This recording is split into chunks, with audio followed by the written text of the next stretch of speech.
Olá pessoal, tudo bem? Professor Sérgio aqui mais uma vez com vocês para falar então sobre mais um tema aí, né? Bastante comum no nosso meio, na área de saúde mental. Porém, pessoal, uma doença que ela é de difícil diagnóstico, porque ela sofre um preconceito muito grande, né? É uma doença que o preconceito ela já começa a surgir da pessoa que é portador da mesma. A própria pessoa que é portador então aí dessa doença, ele tem uma dificuldade de reconhecer essa doença, porque é uma pessoa comum que nunca demonstrou nenhum tipo de transtorno mental, porém de repente ele começa a apresentar alguns sinais e sintomas diferentes, né? E um sinal e sintoma que não se parece nada com transtorno mental, e sim com problemas cardiológicos ou gastrointestinais, tá? Hoje, pessoal, gostaria de falar com vocês então sobre a síndrome do pânico. Professor, o que é a síndrome do pânico? Síndrome do pânico, pessoal, assim, a gente quando vai imaginar sobre síndrome do pânico, você imagina uma pessoa em pânico, gritando, arrancando o cabelo, né, com medo. Eu creio mais ou menos que seja isso que venha na nossa imaginação, né? Na verdade, pessoal, a síndrome do pânico, ela acontece tudo isso que eu falei, porém de forma interna, né? O paciente ele tem sim essa pessoa gritando, essa pessoa arrancando o cabelo, só que por dentro dele. E por muitas vezes ele não é compreendido. Por muitas vezes ele não consegue demonstrar aquele sentimento dele para os profissionais da área de saúde que o estão atendendo, né? Por que, que ele não consegue demonstrar? Porque ele tem vergonha, né, de dizer que está tendo um problema, um transtorno psicológico, né? E por outras vezes, porque ele mesmo não consegue aceitar que ele tem um transtorno psicológico ou que ele está desenvolvendo aí um transtorno psicológico, né? Então, pessoal, a síndrome do pânico nada mais é do que uma doença, né, que afeta aí até 3% da população. É uma doença que a pessoa ele pode ter vários quadros de, de, de, de pânico, né? Ele pode ter vários quadros aí da síndrome, né? Pode apresentá-la várias vezes, isso que eu queria dizer, tá?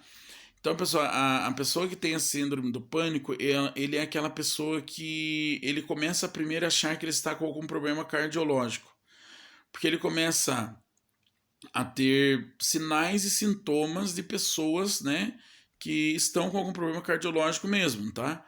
Ele começa a ter aceleração do coração, né? Ele começa a ter formigamento nos pés e mãos, né?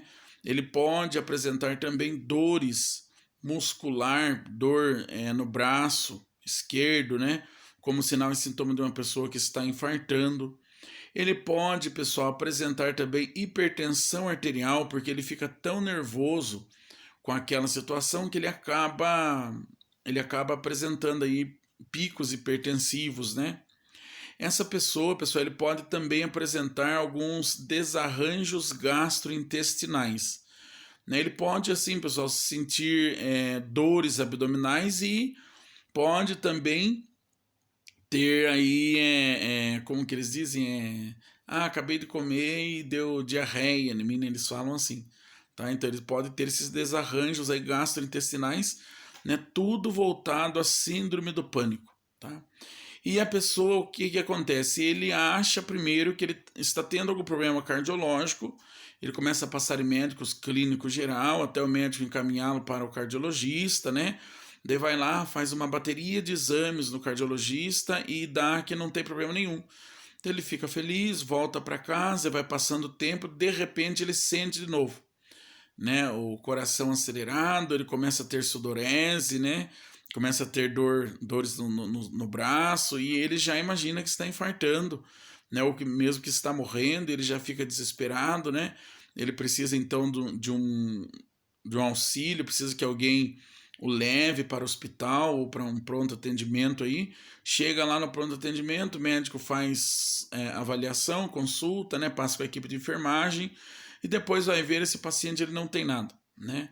aí é diagnosticado apenas com quadro de estresse, né? Fala assim, não, que você está muito estressado, está muito nervoso, que não sei o que, vai para casa, se acalma. E a pessoa, ele continua nessa labuta, né, por muitos anos até ele conseguir de verdade ser diagnosticado e tratar o real motivo, né, desta doença. Pessoal, a pessoa que ele tem a síndrome do pânico, ele vai passar então por várias vezes por pronto atendimento, pronto socorro, né, como eu já disse, porque ele tem aquela sensação de morte. Ele imagina que ele vai morrer, né? Ele imagina que ele não está bem, né? E ele imagina que aquela situação vai levar ele à morte naquele momento. E ele começa, pessoal, a criar alguns atalhos para tentar escapar, por exemplo, desses problemas. Quais são esses atalhos? Mesmo depois já de diagnosticado, tá? Esses atalhos, pessoal, que a pessoa ele começa a criar, um exemplo, imagina um motorista que ele trabalha e precisa pegar, ir lá para a Transamazônica, né? Ou, no nosso caso mais próximo aqui, precisa ir lá em Apiaí. Então ele precisa passar ali por estradas que não tem auxílio, né, médico, é de difícil acesso, né? Então essa pessoa ele começa a ter medo de fazer essa viagem, porque ele tem medo de chegar ali naquele local e ele precisar do auxílio médico e ele não vai ter, né? Não vai ter uma dificuldade para conseguir chegar, então começa a afetar a vida profissional, né, e social também desse nosso paciente, tá? Esse paciente, pessoal, ele começa a não se aceitar também, porque ele fala assim, não, eu não tô surtado, não, meu problema é um problema do coração, eu sei que eu vou infartar, eu sei que o meu coração não tá bom, porque a minha avó teve problema do coração, meu avô morreu de problema do coração, de infarto, que não sei o quê. Então ele começa a ter esses tipos de pensamento, né, fazendo aí com que ele tenha um atraso no diagnóstico real da sua doença, tá? Pessoal, e quais os sinais e sintomas, então, que esse paciente ele pode apresentar? Desarranjo gastrointestinal, como eu falei, né? Ele pode ter sudorese, esse paciente ele pode apresentar formigamento nos pés e nas mãos, ele pode apresentar dores, né? Dores no braço, dor no peito, né? Palpitações, né? No coração aí, pode apresentar também uma aceleração, né, dos batimentos cardíacos, ele pode apresentar sudorese, né, pode apresentar um mal-estar geral, né, e aí ele começa a imaginar vários tipos de doença que ele pode ter e na verdade o que ele tem é a síndrome do pânico, por muitas vezes ainda não diagnosticada, tá? Quais são as pessoas, pessoal, que têm uma chance maior de desenvolver então a síndrome do pânico? Segundo os estudos, diz assim que mulheres, né, têm assim, uma probabilidade maior de desenvolver a síndrome do pânico, né, do que homens, tá? Diz também que se a gente tem alguém na família que já teve síndrome do pânico, a gente tem também uma probabilidade maior de desenvolver aí a síndrome do pânico, né? Diz também, pessoal, assim, que pessoas que são estressadas demais podem desenvolver síndrome do pânico. Porém, ela é uma doença, né, que não tem como falar, não, a pessoa vai desenvolver por N motivos. Não, tá? Assim, são algumas coisas que pode auxiliar ou não a pessoa a desenvolver aí a síndrome do pânico, tá? E como que a síndrome do pânico é diagnosticada? Ela é diagnosticada, pessoal, através do histórico clínico do paciente, ou seja, da história mesmo que vem acontecendo com ele. Ele já foi várias vezes no hospital, né, com a mesma reclamação, com a mesma queixa, e depois algum dia alguém foi e falou para ele para passar lá num psiquiatra ou então no psicólogo, e aí o profissional acaba diagnosticando que ele está com a síndrome do pânico. Porém, pessoal, até ele conseguir chegar nesse diagnóstico, ele sofre bastante, né? Porque ele tem aí esse medo excessivo, né? De morrer, esse medo de matar as pessoas. Porque imagina só, o motorista que está dirigindo, ele tem medo de matar, de bater o carro, acontecer alguma coisa, né? Então aí acaba complicando a situação dele, tá?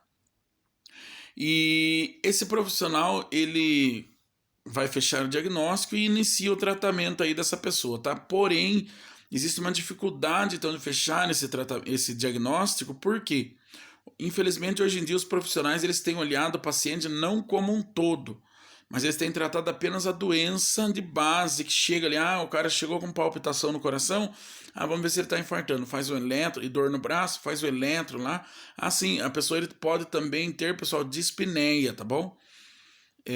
Como um dos sinais e sintomas aí dessa doença. E dificuldade respiratória, né?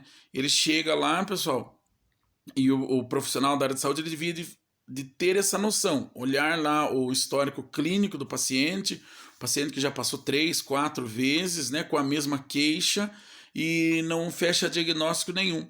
Então esse profissional da área de saúde já devia fazer um encaminhamento aí para esse paciente para avaliar, né, a saúde mental dele, então, para um profissional especialista em saúde mental.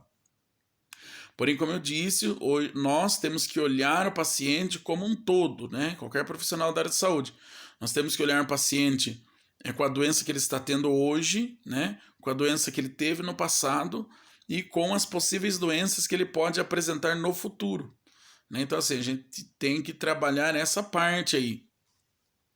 E o paciente, pessoal, depois de diagnosticado, então, com a síndrome do pânico, ele vai realizar o tratamento necessário aí, que o tratamento nada mais é, né, do que, em alguns casos, com a utilização de alguns medicamentos prescritos pelos médicos, né? Não cabe a nós falar nome de medicação, mas em alguns casos ele vai aí auxiliar com a medicação. E também, pessoal, com a psicoterapia, tá? A psicoterapia ela vai auxiliar muito esse paciente, porque essa terapia, né? Vou falar terapia. Essa terapia ela vai fazer com que o paciente ele tenha assim uma busca pelo que fez ele chegar a este quadro. Professor, mas o que pode levar um paciente a desenvolver a síndrome do pânico? Abandono, né? Abandono quando criança, alguns traumas, né? Um assalto, por exemplo, um acidente de carro, né? Ou um acidente qualquer aí, né? Uma criança que foi muito assustado quando ele era criança, quando era pequenininho, né?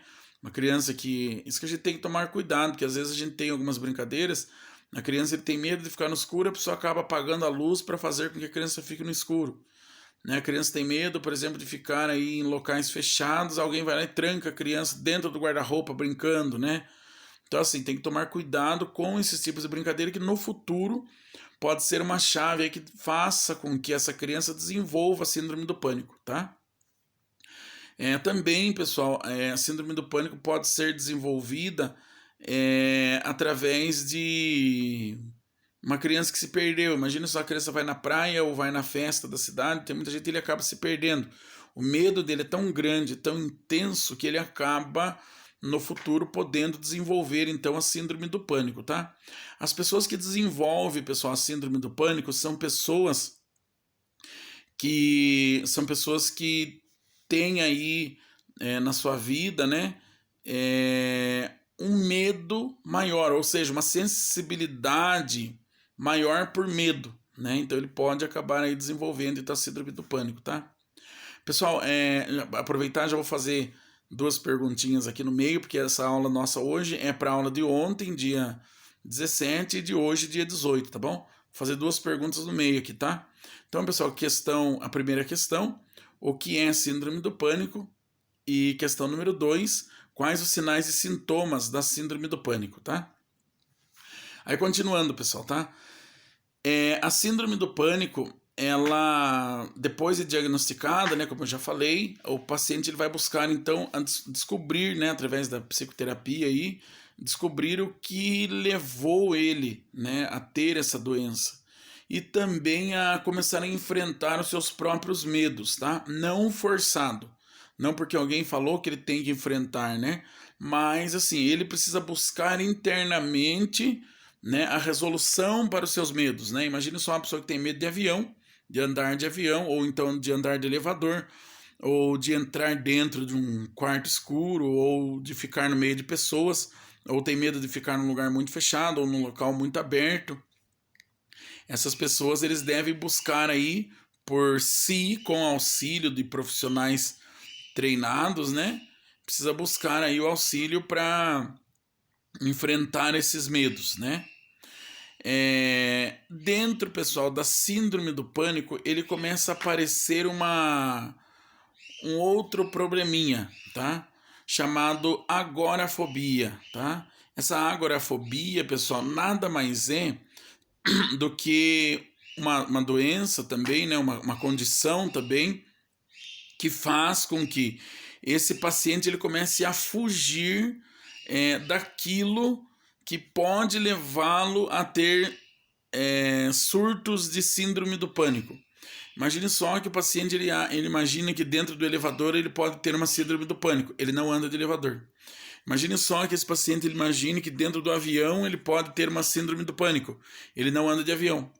Imagine só o paciente que ele imagine que num local muito aberto ele pode ter uma síndrome do pânico. Ele não vai para esse local, né? Então, imagine só que num local muito fechado ele pode ter aí essa síndrome, né, do pânico. Então, ele não vai para esse local muito fechado.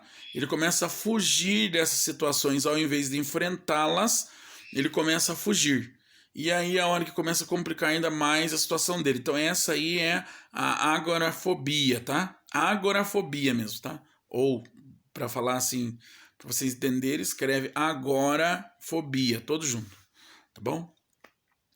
Pessoal, então, aí o paciente ele começa a desenvolver, né, esses outros quadros, né, que acompanham aí alguns casos de síndrome do pânico, tá? Qual é o papel, pessoal, da área da saúde, dos profissionais da área de saúde, principalmente dos técnicos de enfermagem? O papel do técnico auxiliar de enfermagem é começar a ajudar a observar esses sinais e sintomas, né, que tem apresentado nesses pacientes. Imagine só que você trabalha num postinho de saúde e vai um senhorzinho lá todos os dias porque ele acha que ele está infartando. Só que depois faz todos os exames, ele está tranquilo, está sem problema nenhum, né? Então esse paciente, será que ele não está com síndrome do pânico e não foi diagnosticada, né? Então assim, nós temos que ter uma visão diferenciada. Vocês como técnicos e auxiliares de enfermagem são os profissionais que estão ali no primeiro contato com esses pacientes, né? Que estão observando, né? Nós não fechamos diagnóstico, pessoal, não receitamos os remédios também, porém auxiliamos, né, no diagnóstico, né? A equipe da área de saúde é uma equipe multi profissional, né? Ou seja, de vários profissionais e que pode todos aí auxiliar para fechar um diagnóstico, assim seja, né? Pessoal, então assim, devemos observar e outra coisa, nós devemos respeitar. Eu tenho visto muitos profissionais da área de saúde que quando chega uma pessoa com síndrome do pânico no hospital ou em um pronto atendimento, após terminar ali o procedimento daquele paciente e ver o que ele não tem nada, fala, ah, não, isso aí é só piti. Já ouvi falar, viu, pessoal? Já ouvi falar também de pessoas que vão várias vezes em busca de tratamento médico, né? E quando chega lá, ao chegar, os profissionais da área de saúde já falam, ah, tá com piti.